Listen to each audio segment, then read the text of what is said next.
Muito bom dia a todos. Eu gostaria de começar por dar as boas-vindas aos nossos convidados do dia de hoje para as audições do Grupo de Trabalho de Lei de Bases do Clima. Teremos connosco, em representação da Confederação Empresarial de Portugal, o engenheiro Jaime Braga e a engenheira Sílvia Machado. E teremos, em representação da Confederação do Comércio e Serviços de Portugal, o Dr. José de Matos. Esta audição vai-se processar em 3 rondas. Primeiramente será dada a palavra aos nossos convidados para cada uma das entidades usar de um tempo entre 12 a 15 minutos para cada uma das entidades para se pronunciar sobre a Lei de Bases do Clima e os 8 projetos que estão em análise. Depois haverá uma segunda ronda em que cada um dos senhores e senhoras deputados usarão da palavra e colocarão questões por um período de 3 minutos a cada senhor deputado. E, por fim, uma ronda final em que os nossos convidados responderão às questões colocadas ou tecerão as considerações que entenderem por bem fazer, com um tempo para cada entidade convidada de 5 minutos. Sem mais delongas, eu passaria a palavra aos representantes da CIP, o engenheiro Jaime Braga e a engenheira Sílvia Machado, agradecendo desde já a sua disponibilidade para estar connosco hoje. Muito bem, muito bom dia. Em nome da CIP, a CIP que agradece a oportunidade que lhe é dada. Ora bem, pensávamos ter já enviado o nosso contributo a esta comissão. No entanto, como devem compreender, se analisar 8 projetos dá trabalho, consensualizar opiniões também dá muito trabalho. E, portanto, ainda não fechamos como instituição o texto. No entanto, há um número suficiente de considerações que não há qualquer dúvida e não temos, portanto, qualquer problema em as apresentar. Enviaremos um documento escrito logo que possível. Se sentirmos que demoramos, enviaremos o texto que temos já preparado e que servirá de base às nossas intervenções. Portanto, eu começarei por algumas considerações mais gerais e depois, com a permissão do Sr. Presidente da Comissão, a palavra passará para a engenheira Sílvia Machado, que dirá quais são as recomendações ou propostas que temos para apresentar. Em primeiro lugar, a CIP preferiria que a abordagem fosse combinada a ambiente-clima, mas entendemos que não foi esse o percurso até abordado, inclusivamente pela Comissão Europeia, pelo que a questão, digamos, estará ultrapassada. Em segundo lugar, e factualmente consideramos muito importante, toda a discussão a nível nacional deverá ter em conta que a Comissão fixou a revisão da legislação europeia sobre energia e clima para junho, pelo que a CIP considera ser importante que se aguarde por essa, digamos, reflexão conjunta europeia. Muito importante em termos de acompanhamento e monitorização das questões ligadas ao clima. A existência de uma comissão independente e com a correspondente estrutura de funcionamento é para a CIP bem-vinda. Uma última consideração geral. A CIP tem algumas dúvidas que seja útil, chamemos-lhe assim, não, porque as opiniões são as mais diversas, condicionar ou até proibir o que as regras de comércio europeu não proíbem, além do papel que sabemos ser bastante permanente da Organização Mundial de Comércio, tantas vezes contra nós, outras vezes a favor, mas é uma presença constante. Feito que a Organização Europeia dos Consumidores, a BEUC, avisa que medidas fortes e voluntaristas em matéria de clima podem prejudicar os interesses dos consumidores e das empresas se forem concebidos de forma inadequada. Quer isto dizer que medidas fortes não são um problema para a CIP, têm que ter um desenho minimamente adequado. E estas são as considerações de caráter geral que a CIP tem para dizer. E eu agora, com a permissão do Presidente, passava a palavra à minha colega Silvia Machado. Com certeza, muito obrigado, Sr. Engenheiro. Agradecia então à Engenheira Silvia Machado a sua disponibilidade também e os contributos que tem a dar. Bom dia a todos, obrigada. Deixo então algumas das notas já elaboradas até ao momento pela CIP, com vista a enviarmos uma contribuição construtiva para uma lei do clima nacional. E começava por dizer que, apesar de evidente, é extremamente importante recordar que o diploma deverá ter uma estrutura simples, de fácil apreensão por todos os parceiros sociais. Tem que ter um conteúdo claro e fácil de entender por todos, dado que o impacto esperado, que se espera e que é desejável, é que tenha um impacto enorme na economia e na sociedade. Como diploma enquadrador e orientador que se pretende que seja, deve estabelecer os objetivos e orientações sobre os instrumentos e medidas necessários para alcançar a visão e as metas de longo prazo, mas ao definir os objetivos e orientações, como já foi referido pelo engenheiro Jaime Braga, a Lei de Bases do Clima deverá, contudo, evitar estabelecer prescrições obrigatórias, metas ou instrumentos setoriais, salvo o que já foi decidido a nível europeu, sob pena de se desatualizar rapidamente. Essa é a natureza de uma lei quadro. Ou sob pena de criar incompatibilidades legislativas e sobreposições de competências com outras peças legislativas, como por exemplo o PNEC. E muito importante para o tecido empresarial, sob pena de criar desigualdades em termos de mercado único, como o meu colega referiu. Ainda sobre o risco de serem criadas desigualdades, permitam-me salientar que a Lei de Bases do Clima é desejável que recomenda a utilização a nível nacional dos diferentes instrumentos já aprovados pela União Europeia ou que estão neste momento a ser revistos, para que se promova a transição energética, minimizando ao mesmo tempo o risco de fuga de carbono, isto é, preservando a competitividade das empresas, a sustentabilidade na vertente económica. E social, porque sem economia não há emprego. Sem incluir artigos muito específicos sobre gestão de recursos, o diploma deveria salientar a relação simbiótica entre a descarbonização e a implementação da economia mais circular. Não podemos esquecer que, ainda que todas as medidas ao nível de transição energética funcionem, ainda assim, segundo a IPCC, cerca de 45% do caminho para alcançar a neutralidade carbónica terá que ser alcançado por via da alteração da forma como produzimos e como consumimos. A Lei do Clima deve evidenciar igualmente a importância destas alterações ao nível dos modelos de produção e consumo, o uso eficiente de recursos e a reciclagem.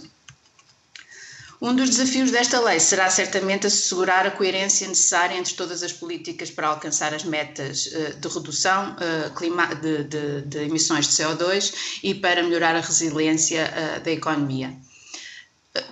Dada a diversidade enorme da origem das emissões, a lei deverá abranger todas as políticas públicas com efeitos nas opções estratégicas das organizações, sejam privadas ou públicas, e todas as decisões que impactam os comportamentos de todos nós, da sociedade em geral. Daí ser fundamental a existência de uma comissão, como de uma forma geral todas as propostas referem.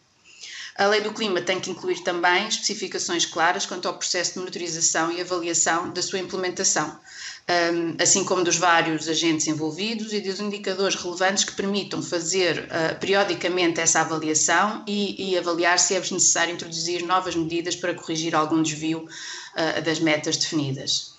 Ainda a propósito desta comissão e do sistema de acompanhamento e avaliação das políticas e medidas, acreditamos ser muito importante que a Lei de Bases do Clima reconheça a participação das empresas na estrutura ou estruturas criadas para tal.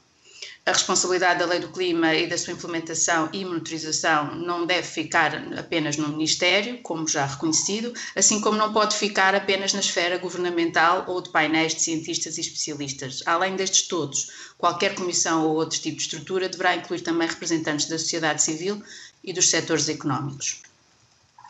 Além dos objetivos e instrumentos com vista à redução das emissões e para alcançar a meta da neutralidade carbónica até 2050, é necessário considerar, e creio que não está definido claramente em nenhuma das propostas, é necessário considerar igualmente mecanismos geradores de emissões negativas, isto é, os sumidores naturais de carbono, como oceanos e florestas, ou as novas tecnologias de remoção, captura, armazenamento e utilização de carbono.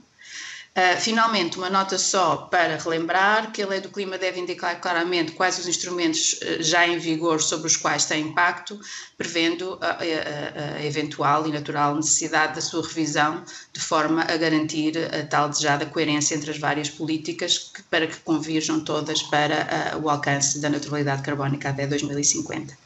Obrigada. Muito obrigado, Sra. Engenheira.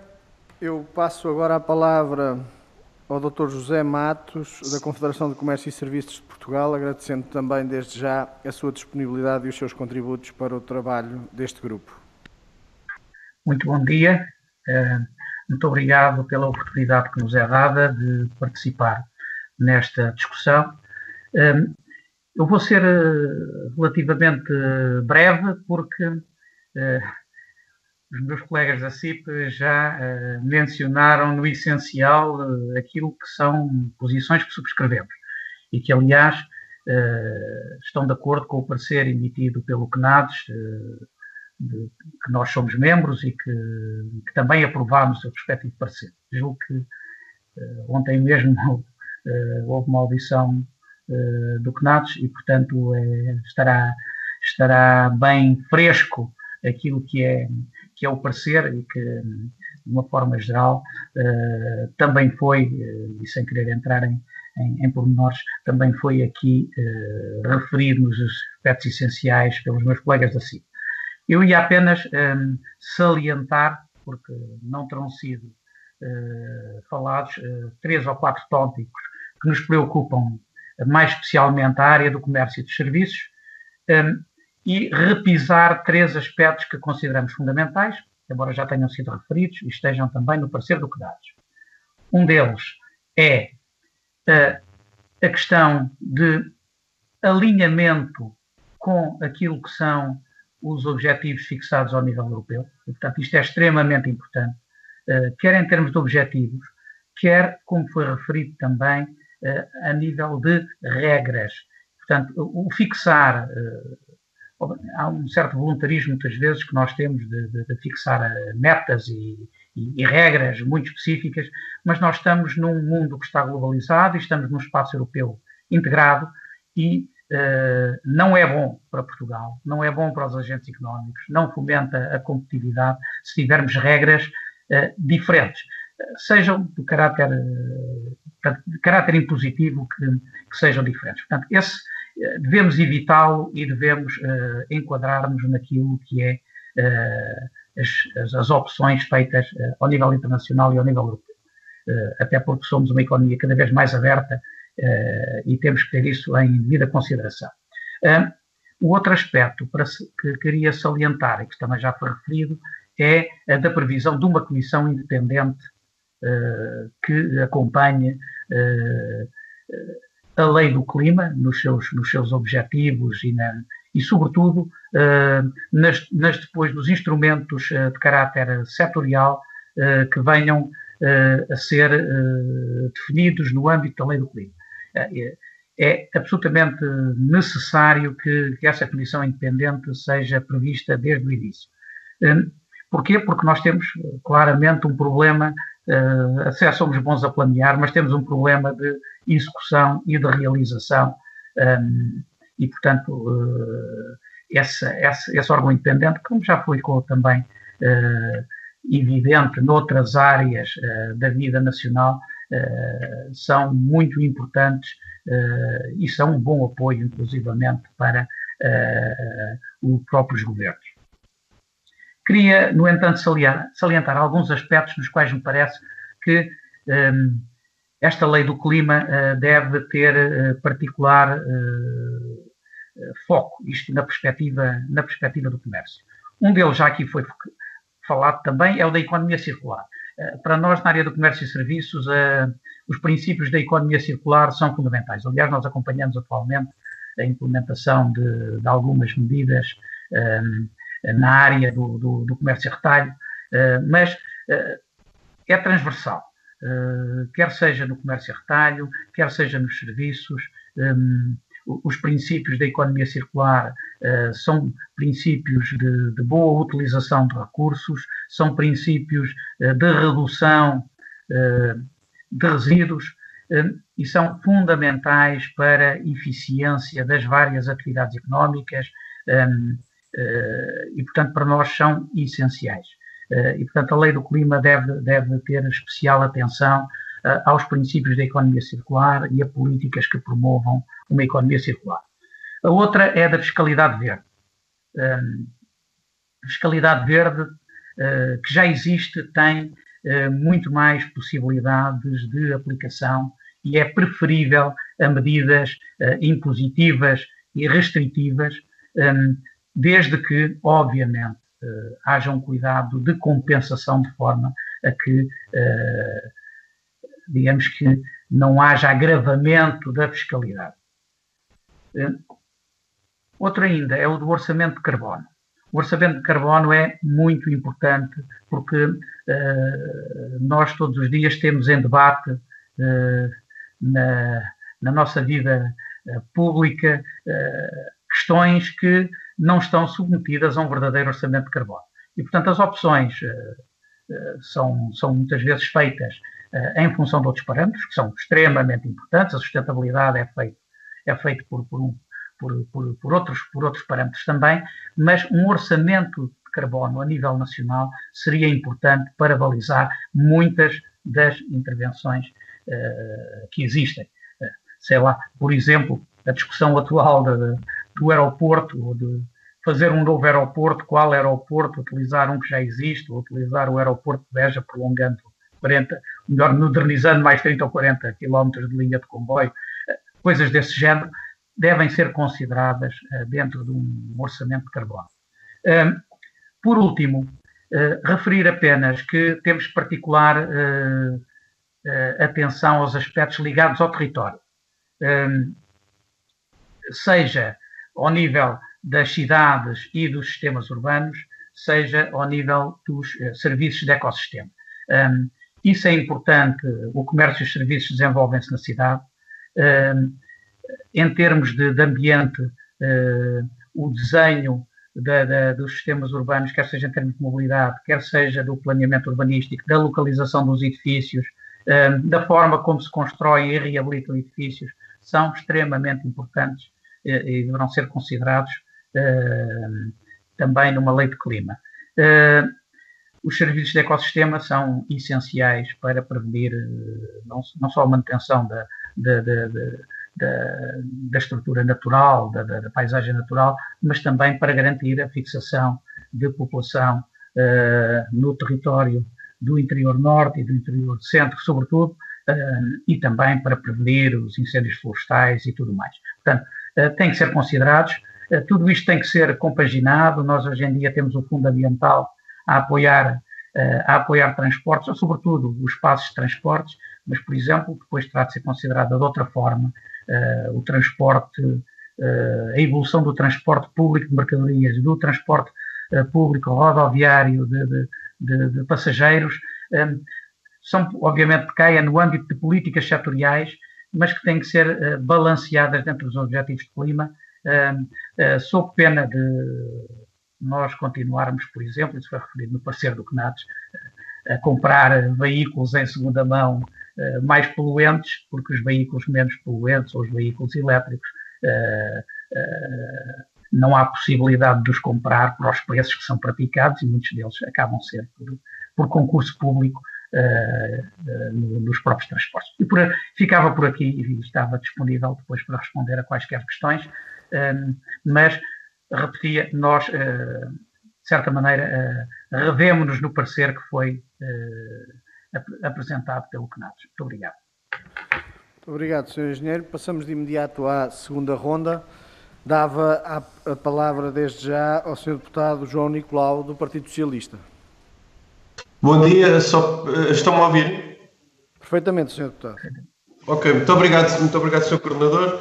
Desde já agradecer à CIP, ao Engenheiro Jaime Braga e à Engenheira Sílvia Machado a exposição que aqui nos colocou e também à CCP, ao Dr. José de Matos, também a exposição aqui efetuada. O Partido Socialista apresentou um projeto de lei de bases do clima focado essencialmente na questão da transição energética, da necessidade de mais eficiência energética, também no enquadramento dos consumidores de carbono, mas também naquilo que é o direito do clima, o direito ao clima, mas também os deveres que temos para com o clima, todos nós enquanto sociedade.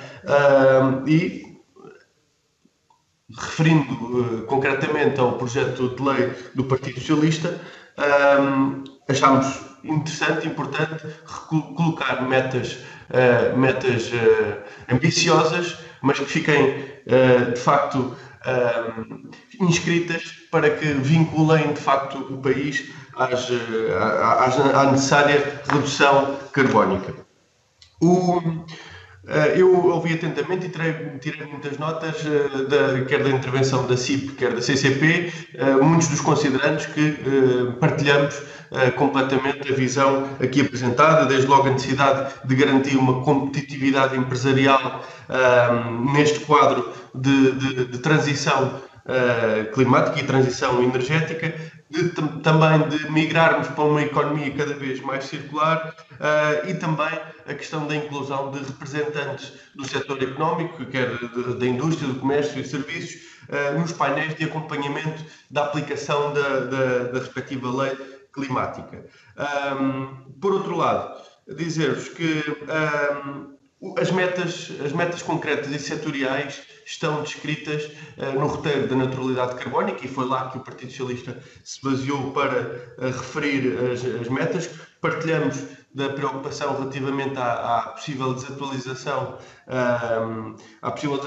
dos valores no evoluir da situação climática, mas perguntar-vos, sendo a CCP e a CIP representantes quer da indústria, quer do comércio, e sendo a indústria e o comércio parte neste momento de cerca de 1/3 das emissões carbónicas no país, obviamente decorrente das necessidades de consumo da sociedade, perguntar se está o setor também plenamente consciente, o setor não estamos a falar apenas dos representantes, mas o setor empresarial, todos os empresários, todo o setor consciente das grandes metas, dos grandes objetivos traçados no roteiro da neutralidade carbónica para este setor, da indústria e do comércio, e conscientes dessa necessidade de caminhar para uma grande redução de emissões carbónicas, obviamente, espero eu, com o necessário e um apoio substancial do Estado nesse sentido, de caminharmos para a redução das emissões carbónicas. Mas, dado o contexto, dado a vossa representação setorial, perguntar se de facto o setor está completamente focado nessa necessidade de reduzirmos emissões carbónicas até 2050 com objetivos de redução muito grandes. E desde já peço desculpa ao nosso coordenador pelo tempo gasto. Muito obrigado. Muito obrigado, Sr. Deputado. Passa já a palavra ao Sr. Deputado Hugo Carvalho, do Partido Social Democrata. Muito obrigado, Sr. Coordenador. Queria cumprimentar também a CIP e a CCP, o Engenheiro Jaime Braga, a Engenheira Sílvia Machado, o Dr. José Mata, e, enfim, concordar com muito do que disseram.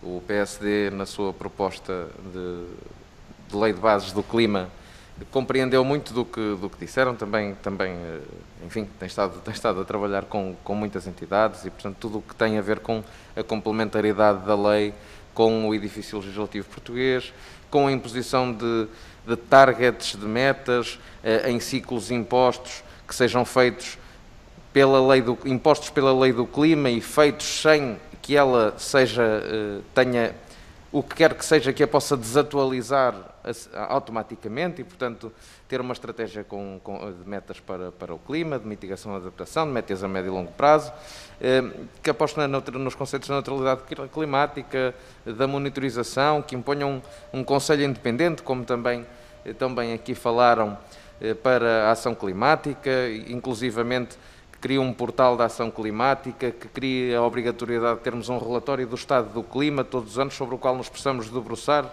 enquanto Parlamento, que dê um grande papel à investigação, ao desenvolvimento e também à participação pública da sociedade e, naturalmente, das empresas, da indústria, do comércio, do setor privado. E, portanto, tivemos naturalmente esta abordagem para o clima e portanto, todos concordamos aqui, excetuando do PCP, que não seria uma abordagem conjunta com uma lei de bases do ambiente, mas sim uma lei de bases do clima. E, portanto, não temos dúvidas sobre, enfim, podendo condicionar algumas das normas do comércio, da economia, queremos, no fundo, que esta lei possa incentivar a mudança, incentivar a transição. E, portanto, é desejável que ela, de facto, recomende a revisão de alguns instrumentos, ou possa, no fundo, dar espaço para que a transição energética, a transição para a economia circular, possa ser incentivada, que comprar verde e produzir verde seja bom negócio e, portanto, não seja necessariamente mais caro de fazer, mais caro de comprar e, portanto, de incentivar todos a fazer esta transição e com particular foco na CIP e na CCP para o comércio e para a indústria. Deixar-vos apenas a pergunta de, nas várias propostas que leram, nas 8 propostas que leram, onde é que, eventualmente, o Parlamento poderia fazer um esforço maior, um esforço considerável para incluir estes incentivos que são necessários à transição da indústria, à transição do comércio para um modelo que seja mais verde, que seja mais circular e de que forma é a questão olhar para isto e que a lei do clima, que a lei de bases do clima aprovada nesta Casa possa também contribuir para esse vosso desidrato, que é também o nosso e o do país. Muito obrigado. Muito obrigado, Sr. Deputado. Passo a palavra ao Sr. Deputado Nelson Peralta, do Bloco de Esquerda. Muito obrigado. Agradecer os contributos e a discussão. Começar pela questão do comércio de carbono e dos instrumentos de carbono a nível europeu, que os convidados nos dizem que não devem ser proibidos em Portugal ou que existe na Europa. Queria perguntar se tem algo de positivo a dizer sobre este comércio de carbono, porque o que nós sabemos é que não permitiu reduzir as emissões, como está à vista, e, para além disso, criou uma desigualdade entre as empresas. É que premiou as empresas mais poluidoras com direitos de poluição, que são dinheiro que depois podem ser transmitidos por venda de licenças de emissão, mesmo do ponto de vista de concorrência. Obviamente foi um erro gigantesco, e a minha pergunta era se tem algo positivo a dizer sobre estas questões do comércio de carbono europeu. Da parte do Bloco de Esquerda, a espinha dorsal da nossa proposta para a Lei de Bases do Clima é a justiça climática. Nós entendemos que, ao longo dos tempos, o mesmo sistema económico criou desigualdade social e, pelos mesmos processos, criou a crise climática que nos trouxe aqui e, portanto, não será o negócio como usual que nos tirará da crise. Terá que haver uma transformação da economia. E nesse contexto, temos na nossa proposta um princípio, que é o princípio da redução do horário de trabalho, porque nós consideramos que é necessário que exista, primeiro, o pleno emprego, como direito social, mais tempo livre, um novo modelo de consumo e produção menos intensivo e, portanto, também é preciso responder a uma pergunta. Existe, neste momento, muito mais automatização e, no futuro, muito mais automatização nas empresas, e a pergunta que se coloca é, esta riqueza que é criada pela automatização deve servir o quê? Uma maior acumulação de capital por parte das empresas ou, pelo contrário, uma melhor qualidade de vida para todas as pessoas no planeta, logo repartindo mais justamente a riqueza produzida e garantindo horários de trabalho mais curtos.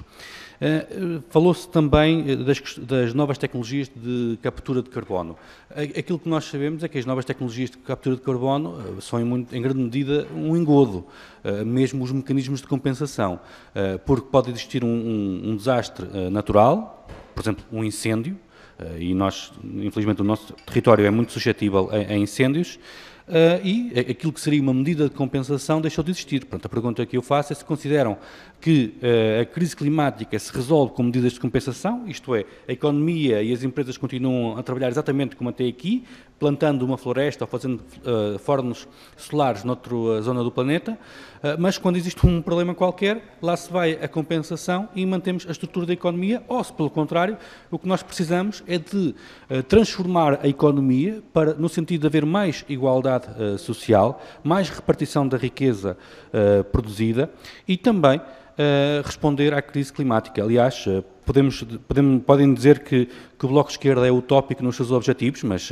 um dos convidados, a CIP, também dizia que era utópica a subida do salário mínimo, e o que nós soubemos é que a subida do salário mínimo gerou mais emprego e maior qualidade de vida no país. Portanto, o que nós precisamos é, de facto, de uma transformação positiva na economia, e essa é a nossa proposta e também a pergunta que deixo, e desde já agradecendo. E também só um outro apontamento: o que é que nos dizem sobre os subsídios perversos que várias empresas recebem para atividades que são negativas do ponto de vista ambiental e climático? Muito obrigado.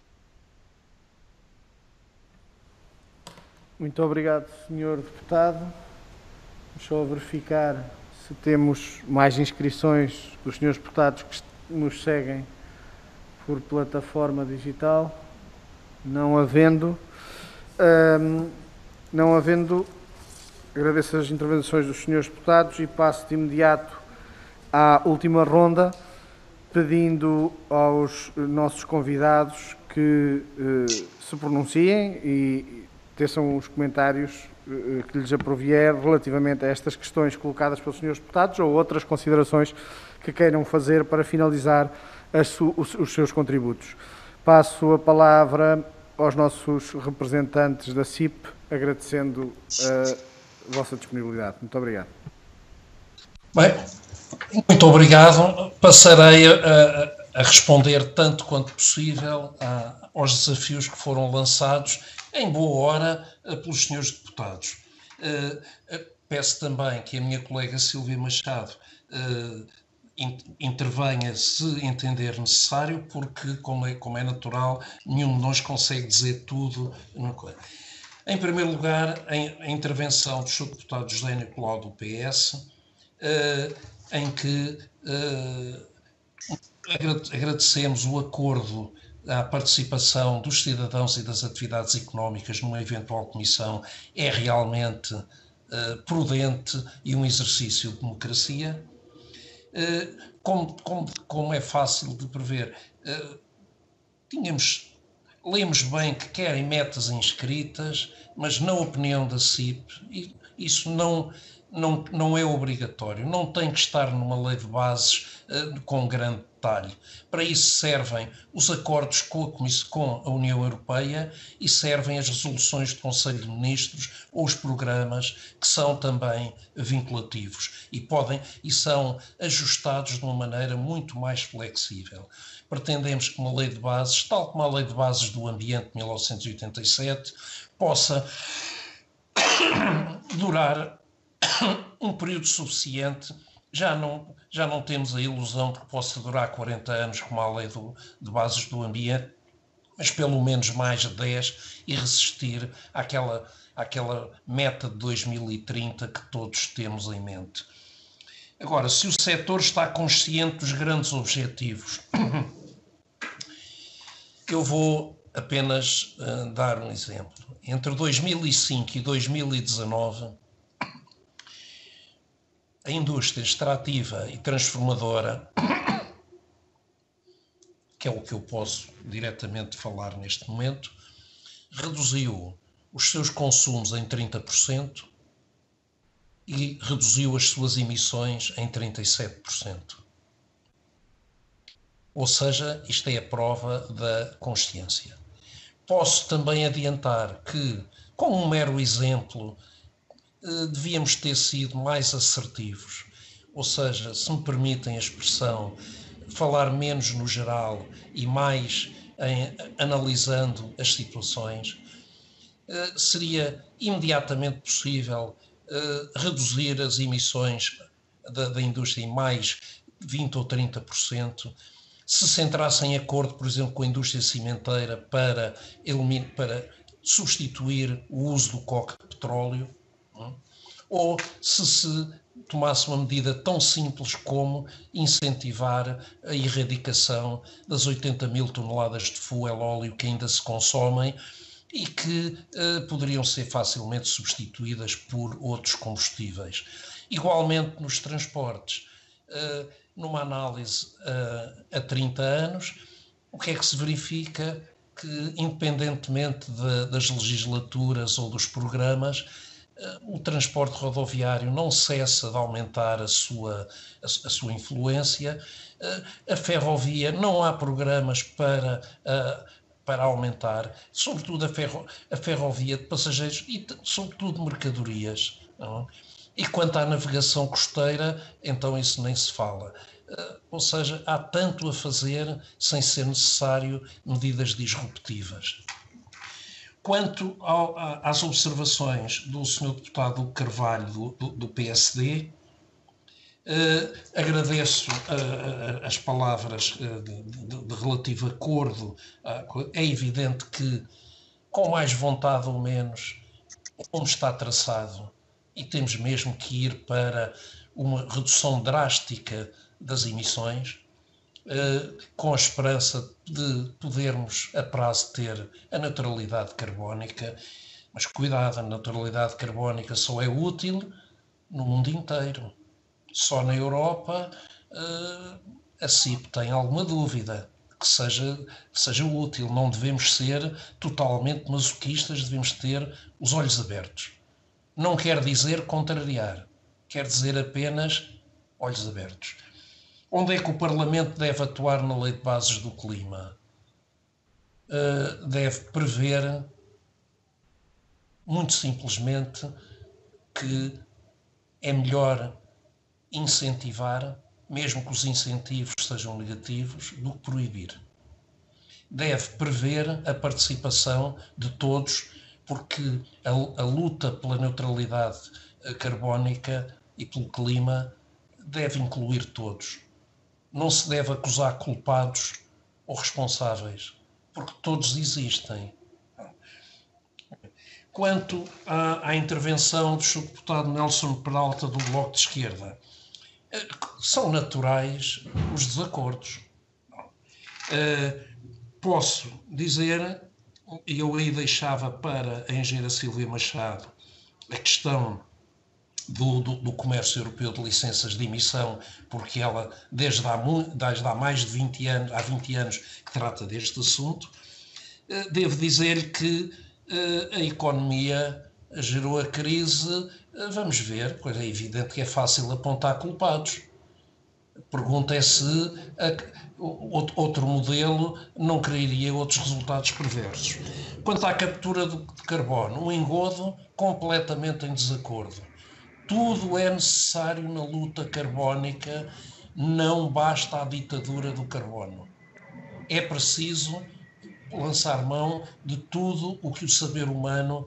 Portanto, uma boa gestão florestal, uma racionalização dos métodos de produção agrícola e toda a tecnologia para capturar ou recolocar na economia o carbono vão ser necessários. De outro modo, não se esqueçam de uma coisa: serão pedidos às pessoas em geral sacrifícios excessivos e não essenciais.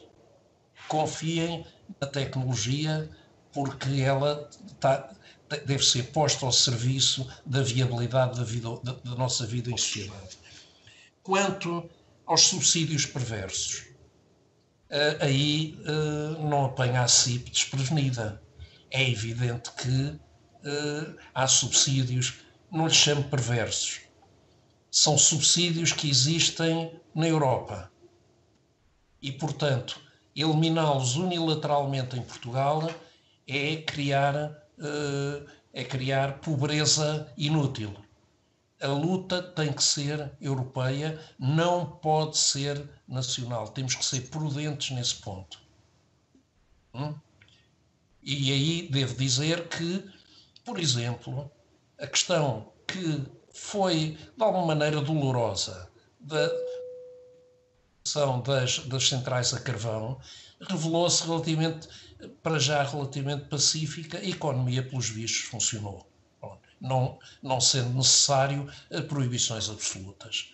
E eu penso que já ocupei muito tempo, dava a palavra à engenheira Silvia Machado, com a permissão do Sr. Presidente, para frisar a questão, pelo menos, do comércio europeu de licenças de emissão. Obrigado, Sr. Engenheiro. Sr. Engenheiro, eu pedia-lhe que algum poder de síntese, porque de facto o tempo passou largamente. Muito obrigado. Obrigada. Sim, só uma nota sobre a questão do comércio de emissões e a relação aqui com os subsídios perversos, a referência às licenças de emissão gratuitas. É preciso não esquecer que as licenças são atribuídas de forma gratuita de acordo com o sistema de benchmarking, isto é, a empresa só recebe licenças gratuitas a um determinado nível, a um nível correspondente à melhor performance do seu setor. Isto é, se a empresa é altamente eficiente em termos de emissões, recebe as licenças que necessita para a sua produção, para o seu histórico produtivo. Se a empresa não for eficiente, recebe menos e, nesse caso, tem que ir ao mercado. Se a empresa melhorar reduzir as suas emissões durante o período para o qual foram atribuídas as licenças, então terá licenças disponíveis para colocar no mercado de carbono. Não me parece que, neste caso, se possa considerar um subsídio perverso. Ele tem um sistema acoplado de benchmarking, o que garante também a promoção da maior eficiência energética. Nós sabemos que, pontualmente, obviamente, devido a reduções da produção que advêm de constrangimentos de mercado por alguma crise, como por exemplo a crise da construção que originou algumas dessas situações, pode acontecer, obviamente, haver licenças a mais no mercado, mas para isso também é que foram implementados mecanismos de retenção de licenças quando o número de licenças no mercado excede um determinado valor. Portanto, estão implementados diversos mecanismos e instrumentos para garantir que não há perversidade nesta questão das licenças gratuitas. Elas são essenciais porquê? Porque as empresas concorrem, a maior parte das nossas empresas, então a nível nacional, é evidente, nós somos um país muito exportador e concorremos com empresas em mercados terceiros. E em mercados terceiros concorremos com países onde não existe este tipo de exigência, onde não existe um custo de carbono. E, portanto, esta questão existe para preservar a competitividade dessas empresas em mercados terceiros. A questão que vem agora a ser discutida a nível europeu, e é evidente que estamos a acompanhar de perto deste novo instrumento que se discute de ajuste fronteiriço de carbono, é perigosa porque poderá, em termos teóricos, defender a competitividade das empresas no mercado interno face aos seus concorrentes de países terceiros, mas continuaremos com o problema da competitividade em terceiros mercados, onde concorremos com países onde não existe esse nível de exigência e, portanto, onde poderemos ter a perda de competitividade devido ao nosso custo de carbono. Obrigada. Muito obrigado, Sra. Engenheira. Passo de imediato a palavra ao Sr. Dr. José de Matos, da CCP, para a sua intervenção final. Muito obrigado. Bem, muito obrigado. Muito rapidamente julgo, e agradecendo as perguntas que foram colocadas, julgo que posso dar algumas respostas às questões. Começando pelas questões do deputado João Nicolau, nós também concordamos que não deve haver metas na nossa legislação, lei de clima, que eventualmente venham a ser, de alguma forma, contraditórias com... Senhor Doutor, eu peço desculpa interromper, nós não o conseguimos ver e ia-lhe pedir que ligasse a câmara, se possível. É que ficou desligada por qualquer motivo. Mas, não sei se já me vê, já. Muito obrigado. Se calhar eu carreguei no no ícone que não era. Dizia eu que, relativamente a essa questão, a nossa posição também é que devemos evitar, na lei do clima, colocar metas que sejam suscetíveis de revisão noutros instrumentos e, portanto, que a tornem desatualizada. E, portanto, não há qualquer ganho em colocá-las aí. Relativamente àquilo que é a consciência dos agentes económicos e dos diversos setores sobre estes objetivos e estes desafios. Bom, ela existe, obviamente que a consciência é tanto mais elevada quanto os setores que são, de alguma forma, mais diretamente implicados ou em custos energéticos ou em poluição ou coisa do género. E, portanto, se falarmos nos transportes rodoviários de mercadorias e de passageiros, se falarmos em setores como armazéns ou estabelecimentos de retalho, que são também grandes consumidores energéticos, seja por iluminação ou seja por outro tipo de equipamentos, todos eles têm vindo a fazer um caminho de redução de consumos e de medidas de eficiência, nomeadamente na utilização dos painéis fotovoltaicos em cima dos pavilhões e dos armazéns, etc, etc, etc. E temos também o setor alimentar, onde a questão do desperdício alimentar é importante e que também tem vindo a tomar medidas nesta área. Noutro setor, como aquele, aliás, ao qual eu pertenço, que é o do comércio de materiais de construção, obviamente esse é um comércio de materiais e equipamentos, essa é uma luta diária, até em termos de regulamentações e como sabem, estão em curso preparação de normas exigentes, nomeadamente ao nível da avaliação de eficiência energética dos edifícios e tudo mais. E é um setor onde é possível fazer muito, mas depois isso trataremos das políticas setoriais, até no domínio de, por exemplo, posso dizer-lhes que os tais incentivos que se falavam há pouco, nós devemos ter incentivos positivos ou negativos em vez de obrigações. Nós temos, por exemplo, legislação preparada da alteração de novos regulamentos quanto às instalações prediais de águas e esgotos, que tem uma influência enorme, quer em termos de eficiência energética, quer de eficiência hídrica, nomeadamente até da recuperação das águas castanhas. E temos a nova regulamentação pronta há 6, 7 ou 8 anos por aprovar e por entrar em vigor. E vamos lançar projetos de construção de habitação social, provavelmente sem preocupações nesta área sei lá, de eficiência, não de consumo energético zero, mas se calhar até de produção de energia, que podiam, porque as tecnologias estão disponíveis e já são utilizadas noutros edifícios, ou de novos sistemas de instalações e de equipamentos. Portanto, a lei do clima, os agentes económicos, em alguns casos, até estão mais avançados nas soluções, porque elas permitem também, não só por consciência, mas também por maior valor acrescentado das próprias soluções e de exigência técnica e de satisfação de cliente. E, portanto, eu com isto respondia também à segunda questão. É, de facto, de prever tudo o que seja incentivador ou desincentivador de medidas e que possam ter depois, quer ao nível da fiscalidade verde, quer ao nível dos instrumentos setoriais, possam ter expressão. Relativamente às questões mais concretas e algumas, se calhar, mais, diria que mais polémicas que foram colocadas pelo Sr. Deputado Nelson Peral. A questão das emissões de carbono não é, no comércio e serviços não ser no caso dos transportes, não é uma questão que nós acompanhemos de próximo, mas também nos parece, como é óbvio, que o que nós temos de ver aqui não é a fotografia do momento, o que nós temos que ver é um percurso. E aquilo que estão é criar, e julgo que bem, o problema é com que nível de aceleração podem ser feitos mecanismos para nos levarem a um determinado objetivo.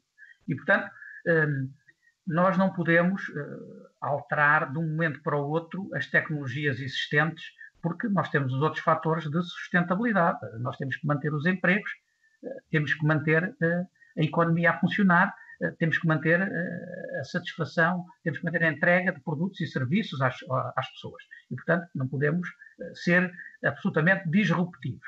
Devemos traçar um caminho, como aqui foi dito pelo engenheiro Jaime Braga, utilizando aquilo que é a ciência e a tecnologia, aproveitando-a, incentivando-a para podermos mudar. e é nesse sentido que devemos fazer. Falou também nas reduções do horário de trabalho e na automatização.